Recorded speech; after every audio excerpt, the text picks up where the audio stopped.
morning. I'm tired. I got a late start this morning. It is already 9 here in the morning, which is 3 a.m. at home.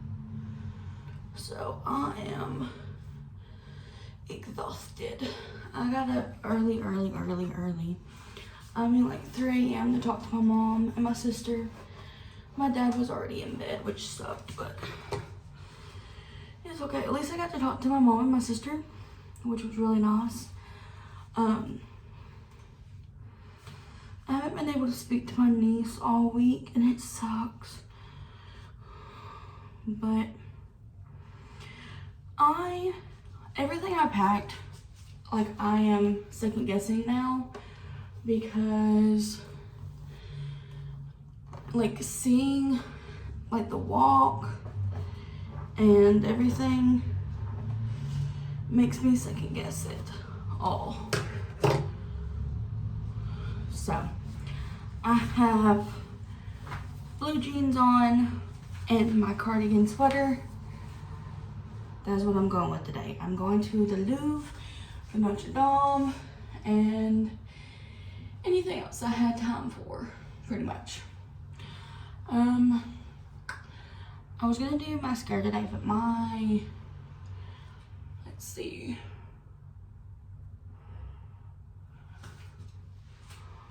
Mascara was running bad yesterday, and it's raining today. So, and don't come for me in the comments saying, Anna, this is really unhygienic. Shush. Because it's my own saliva in my own face. I had really bad I'm getting really bad bags underneath my eyes from like the lack of sleep I have gotten. I just haven't been able to sleep that well. I'll like be really tired really early on throughout the day. And I think it's because like my body isn't used to Paris time. There we go. And so I think it's just like getting me. But I need to brush my teeth before we go anywhere. Because that I have not done yet today. Where did I put my toothbrush?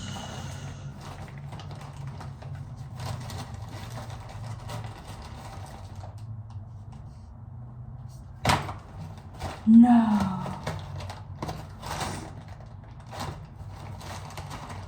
Did I throw it away by accident yesterday? Please tell me I didn't. Oh my god, I think I threw away my toothbrush yesterday. Oh my gosh. Did I really? Anna Elizabeth. No, you did not. I straight up did. That was what I threw away. Because I brushed my teeth yesterday, and I guess I'd stuffed it in my pocket. And I threw stuff away without looking. Let me make sure it's not in this front pocket. There it is. Okay. I brought 2 toothbrushes with me. I know what I did now. Okay. I threw the other one away because it looked like it had something on it. But I also packed this one just in case. So, that was not on my video. I wound up packing it afterwards because I wanted my smaller one. But it wound up looking like it had something weird on it. So, I threw it away. Now I remember what I did. My days are also blurring together badly.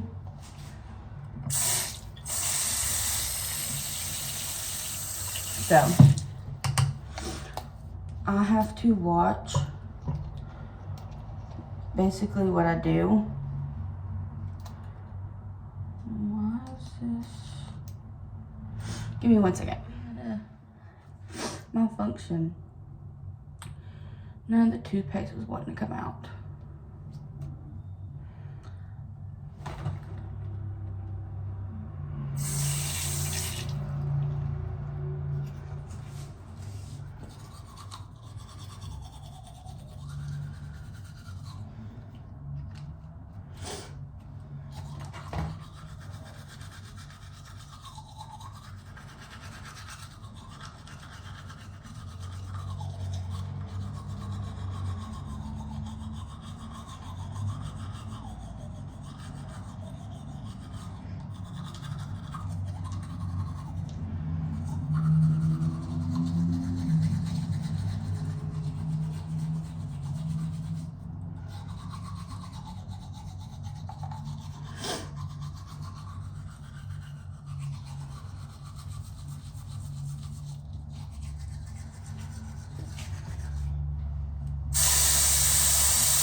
So, brush my teeth. I was gonna do some mouthwash today, but I'm also about to go eat, so I didn't want my breath to be super minty. Because I'm gonna go try McDonald's. I'm gonna go down the street because there's a McDonald's down the street towards the Louvre. So, note to self, give yourself a day to do everything you want to do. Because, sorry for the loud noise, I've got the window open but the shutter's closed. I still haven't figured out the AC unit. And I'm too, like, honestly, everybody asks me this. They're like, you're not shy to film in public, but you're shy to ask someone about an AC unit. You're right. I am so self-conscious about it. Where did oh, the other sock's right there. Okay. I was like, where was the other sock? I am so conscious about, like, asking someone for help. And my boyfriend, I love him to death, but he can attest to this. I hate asking people for help.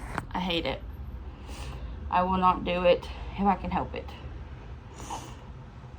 Just because I was raised to kind of be an independent woman. And so me asking for help is, is unheard of for me. I really should, but it's whatever. So tomorrow's my birthday. I'm really excited. I'm turning the big 25. Keep telling people I'm going through a quarter life crisis and they keep laughing at me. They're like, Anna, you were too young to be going through a quarter life crisis. I don't know. Like, I give life expectancy 100 because, like, sorry.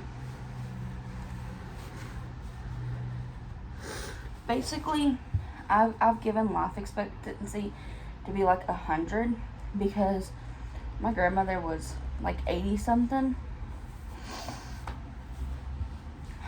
So, like, mid-life crisis is gonna be 50. Quarter life crisis is 25. Third quarter life crisis is 75. But here's the thing. My whole life, I've dreamed of coming here. And my whole life has been playing up to this moment. But the one thing I definitely can say is I miss the kiddos in my life. I miss Trey and Piper and Caden and Brooklyn. I miss my mom and dad and my sister. I miss my boyfriend. I miss my friends. I miss my cousin. Like, I miss everybody right now. Like, solo trips, just to kind of give people a basics.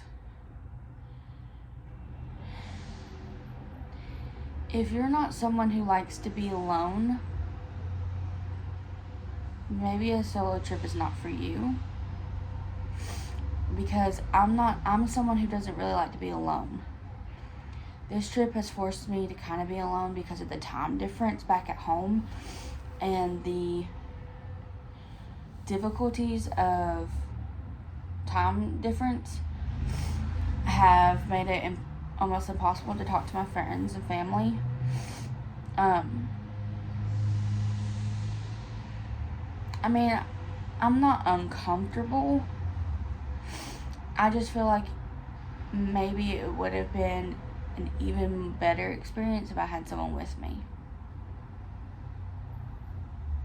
I think, like, don't get me wrong, I'm having a grand time. I mostly miss my babies.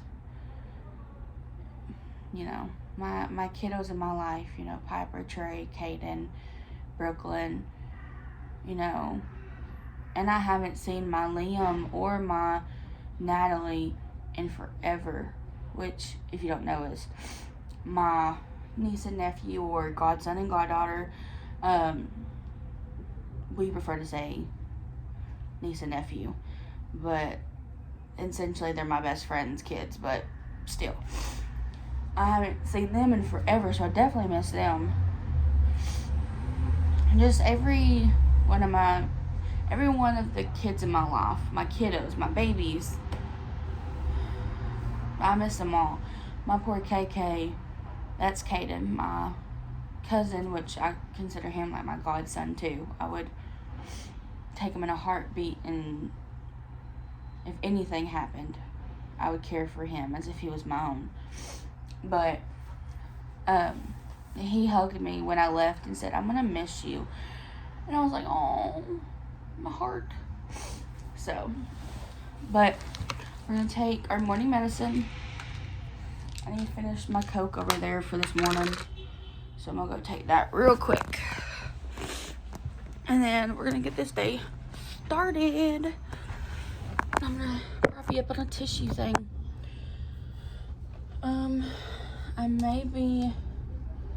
I may need to take my umbrella today, but my jacket has really been helping me, so I don't know.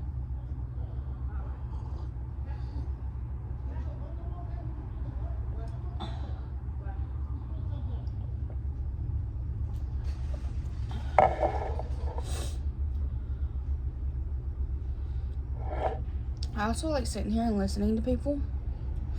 You find some interesting conversations when you sit by a window and just listen. But let's get this day started. We have made it to the Louvre. Now, just figure out where to go in. Morning, guys. So this is what I had for breakfast while I was waiting in line at the Louvre. This is a bacon, egg, and cheese McMuffin.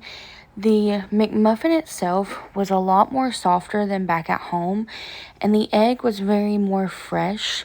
It tasted as if it had just been made that morning, and it wasn't like the regular round eggs that McDonald's has. Would I get it again? Probably not, but it was still really good. And then they sell macaroons at McDonald's here. I got a vanilla and a brownie. The vanilla was okay. It wasn't the best, but it was pretty good. But the brownie one, y'all, this one was a 10 out of 10. Would recommend. Will be buying again before I leave. It was so good. I highly recommend, if you ever have the chance to get a macaroon from McDonald's, get it. Then I also got a strawberry and banana smoothie. It was very tart. Like, the banana really made like my eye like twitch, I guess, but it was still really good.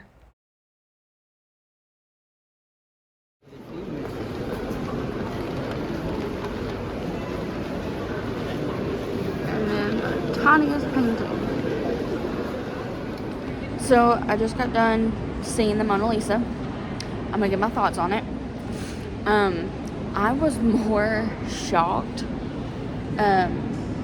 because there was a painting adjacent from it that was at the Last Supper, and it was huge. I mean, it took up pretty much the whole wall, and there was more people trying and pushing to get to the Mona Lisa, and like the big picture of the Last Supper, which was huge and of course took a lot more work, wasn't getting much looked at.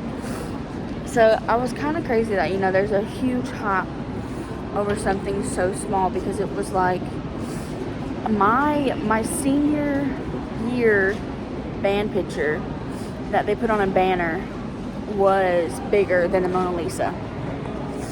And it's crazy to think how one person can change the whole world's thoughts. So Mona Lisa was definitely something worth seeing. If I don't see anything else in here, it was worth coming to see the Mona Lisa. It's crazy. It was actually beautiful. Like, the amount of detail and work that had to have gone into it was just the fact that he had such a small painting become so renowned and profound was crazy. I did look at some other portraits and paintings that were in there, and I was shocked to see a lot of Christianity being displayed. I saw more Christianity here than I did at the Met when I went to New York a couple years ago. So it's kind of surprising that Christianity is such a big thing here. I've seen more Christian aspects here than I had back at home, where I feel like Christianity is even more powerful, but they're Catholic here, so I'm not for sure if it's the same depictions. Like most of the paintings here have, if you look, and I'll try to find a picture somewhere, but they have a depiction of a cross, but the top of the cross where his head goes, it's supposed to be the same length as the sides. It's supposed to be, long and then short. And the head part, when you're looking at the paintings, where his head should be, the cross part is shorter than most depictions I see back at home. So I don't know if that's like a Catholic thing or something, but I definitely think it's interesting that there's that different aspect. Okay, so I did a little bit of research while I was sitting here. Come to find out, that giant painting of what I thought was the Last Supper was actually a 22 feet high painting of a biblical scene called the Wedding of Cana, Cana, C-A-N-A. And it was where Jesus turned water into wine. So I did look it up, and that is one of the most famous paintings by the painter. It was his most revered work. It was a Venetian-style biblical scene, and I just happened to come on it and didn't even know that it was one of the most, other than the Mona Lisa, was one of the most famous paintings here at the Louvre. Another famous painting it's called the Raft of Medusa, which is also known as the shipwreck scene. It is very famous from the painter because it was a revolutionary painting in French Romanticism, and when he died, he brought it back here, or they brought it here to the Louvre.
I decided to get a little snack on my way to Notre Dame. I said yesterday that if I could find a place that had Nutella and strawberries, that I was going to try it. And it upped the game for this crepe. It was so good.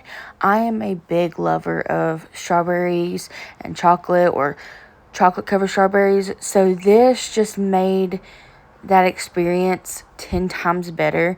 I got it fresh. It was so hot, so the Nutella was very creamy, and it was just so good. Here we are at Notre Dame. They do have it blocked off because it is currently in the stages of being rebuilt from when there was a fire. So I can't go in there and see, but they are working on getting it rebuilt and safe for visitors in 2024 December. So if you guys are going to come after this, don't come until probably like 2025, because Notre Dame won't be open for the public again until probably then.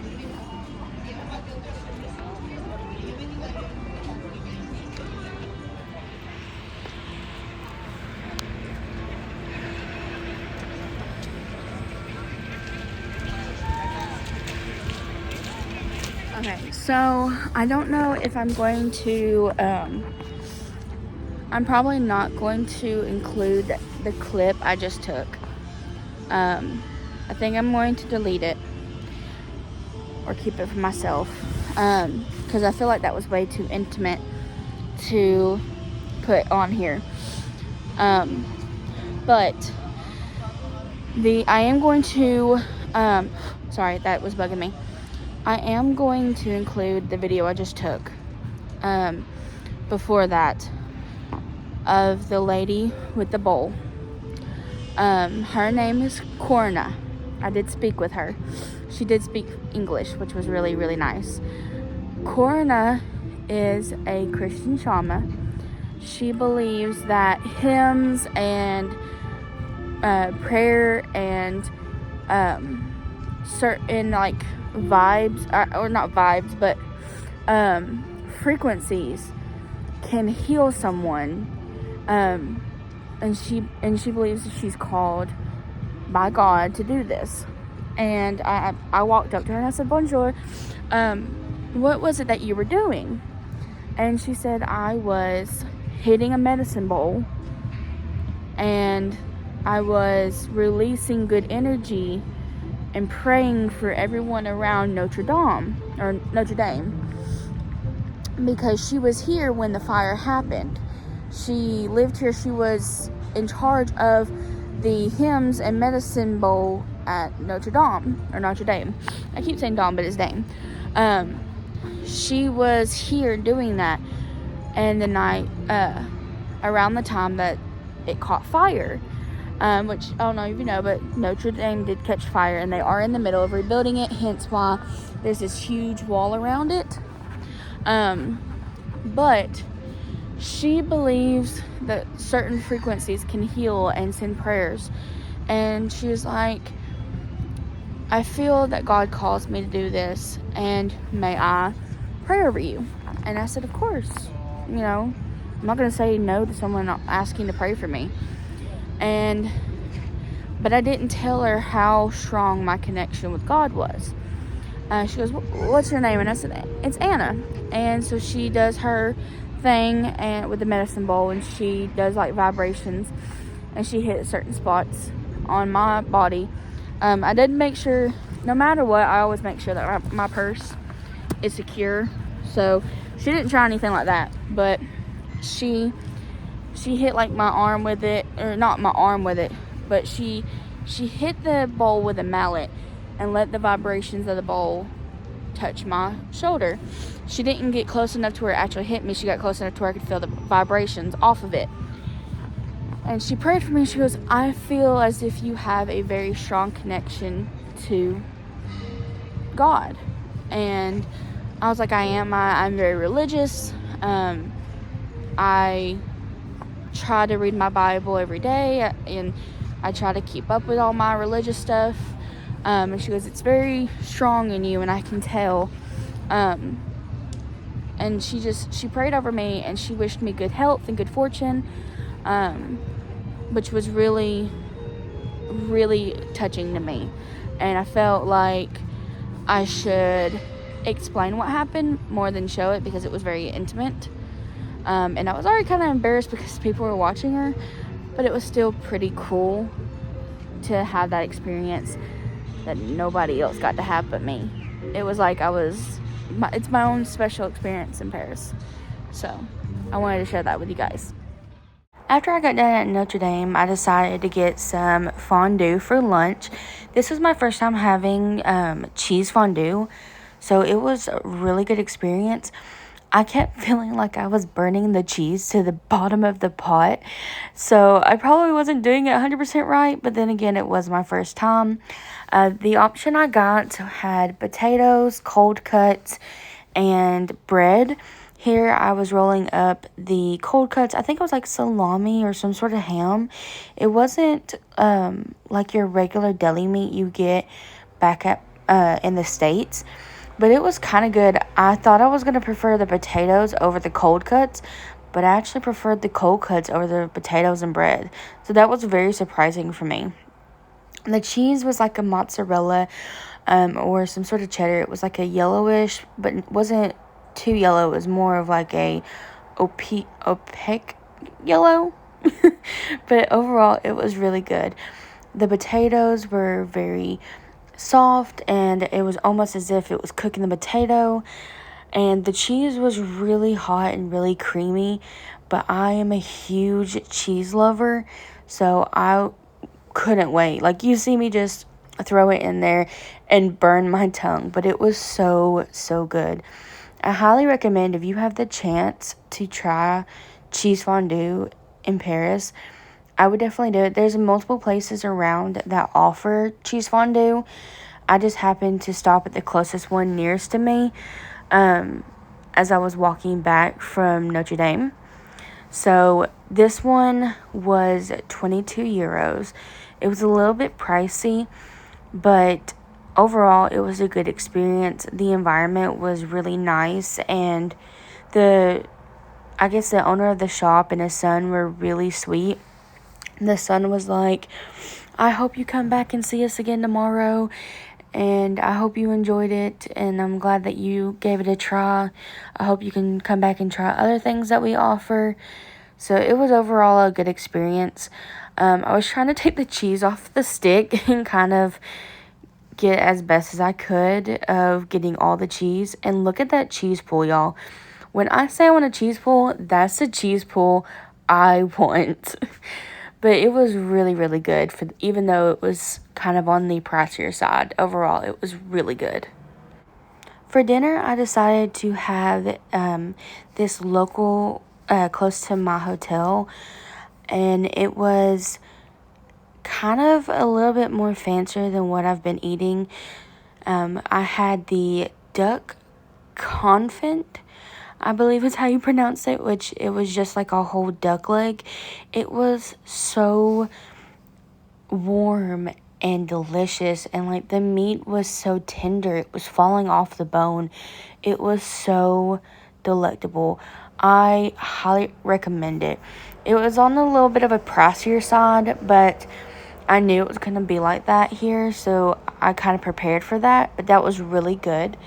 The potato slices were thinly sliced, so they were almost like potato chips, but they weren't hard. They were like soft, but also crunchy. It's really hard to explain, but overall, it was really good dinner, especially worth the money. This is Editing Anna. I am getting today's video done. It is actually already past midnight here, which means it's my 25th birthday! I am 25! Ah! I can't believe it. I'm old. I'm just kidding. So I hope you guys enjoyed this video.